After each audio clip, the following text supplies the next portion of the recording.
Classroom. We, during regular seasons, during the summer, every Saturday night, people gather here at 8 o'clock. And we do have a lecture that are scheduled by people, either our members or guests, sometimes professors from colleges or special people from out of town. And we do have room for 70 or so, and it's not uncommon for us to fill this if there's a special night or if there's something special going on in the sky. But we'll usually have 30 to 70 or 80 people here, and we also provide events for by appointment for private groups, and we have a small fee we charge for that, but that can be done in advance by scheduling with our observatory director. So we do have some interesting things for people to look at when they come. We have a number of photographs of deep sky objects, and we won't go through what they are, but each one of those is an object that it was taken of a comet or a deep sky object, of a nebula, a galaxy, and there's a Milky Way representation. And this is one we use in our talks, and this is the relative spacing of all of the planets. And we can go through that and kind of show during our programs what's going on. The photographs that you see there and over here are done by one of our members who has his own observatory, and he's a very skillful astrophotographer. He does these in his own observatory and has an exhibit at the Science Center as well. So you see the Sun and the Orion Nebula and the Eagle Nebula there. On the other side, we share this with the Conservation Board, and so Katie and her staff work in this area, and during the spring often they have tours with kids through the park and here, and they use this classroom as well, so we share it and it works very nicely. One of the nice features we have here as well is a display of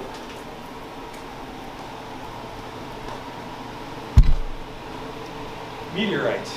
So they're actually meteorites people have found, and they have identified the kind they are, and they've cataloged them so that people can study those if they like.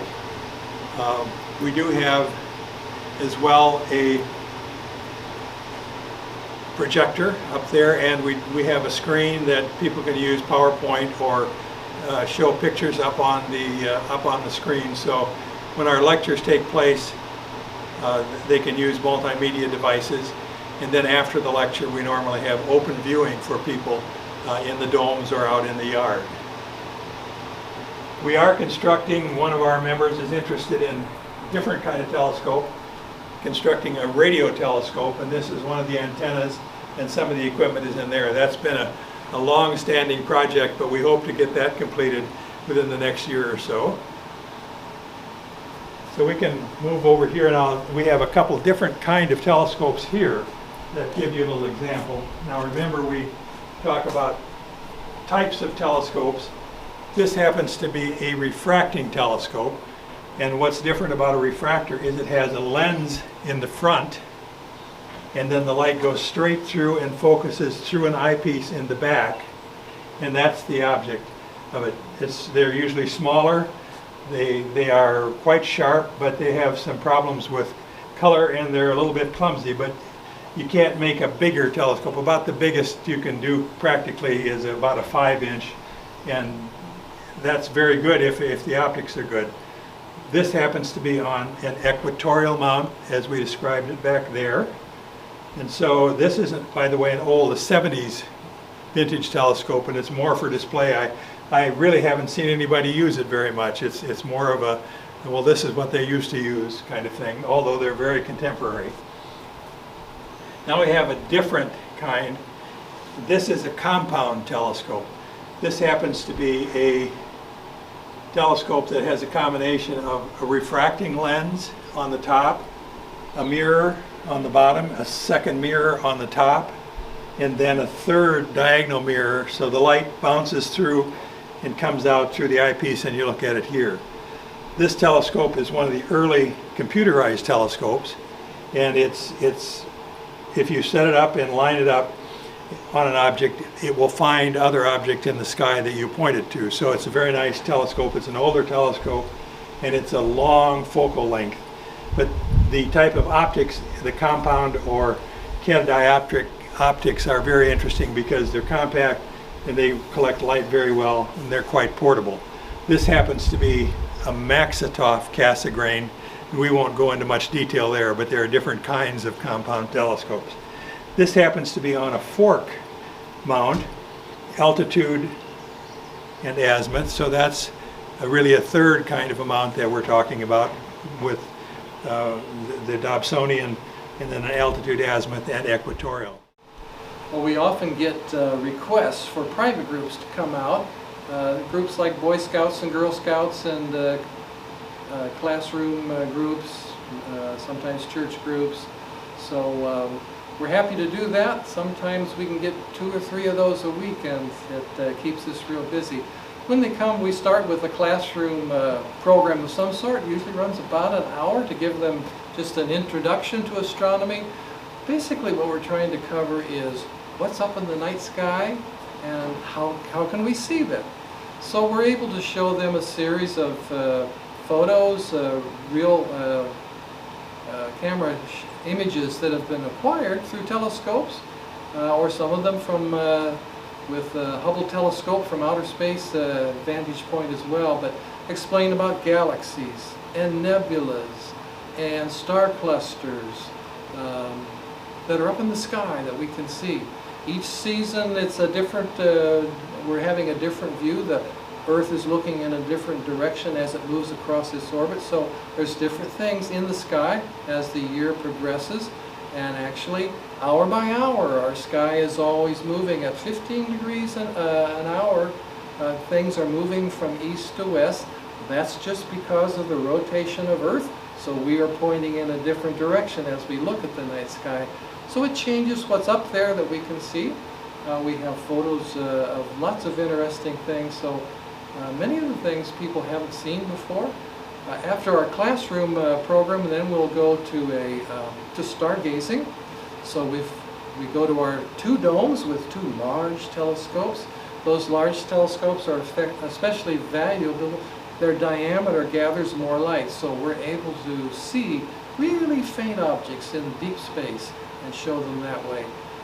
Some of the objects in the sky are actually fairly bright. The planet is fairly bright. The moon, of course, is as well. So you don't need a big diameter to see those. Small telescopes, even binoculars, can show some of those just fine. But we give our visitors an experience and a little bit of knowledge background. What's up there and how we can show the tube. And then if the skies are cooperating, we can give them a first-hand experience of seeing those sorts of things. An object like Saturn and its rings, if someone has not seen that before, that really is exciting. The usual response is, wow! And then we show them something else, and they say, wow! So it's fun, especially for those who are seeing that for the first time. This is a video of a moon, a full moon, rising in Iowa. When we see the moon rise, it rises in the east, and it gradually goes towards the south, just like the sun does when we see it.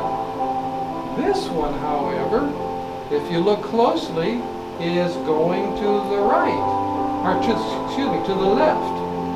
So why would that be? And by the way, what we're looking at here is a real time. It's not speeded up. You can see the people are moving in a normal way.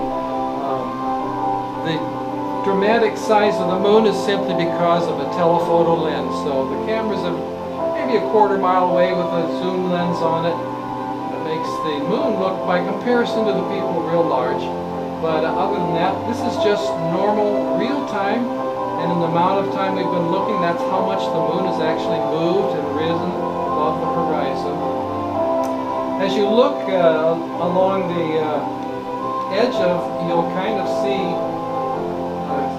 some wiggling fuzziness of the edge, and if you look in the middle of the moon, you'll see the same thing.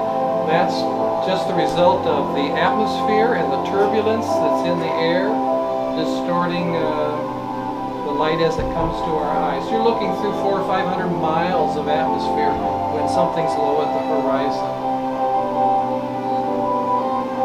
So I usually ask my audience why they think this might be moving in a different way, in a different direction to the left rather than the right that we see here in Iowa. And some of them will figure out that, wonder if it's because it's in a different location on the planet, and that's exactly the case here. This is in New Zealand, so they're on the southern hemisphere, and it moves in a different direction for the people there. Also, all the features that are on the moon are rolled over in the same amount of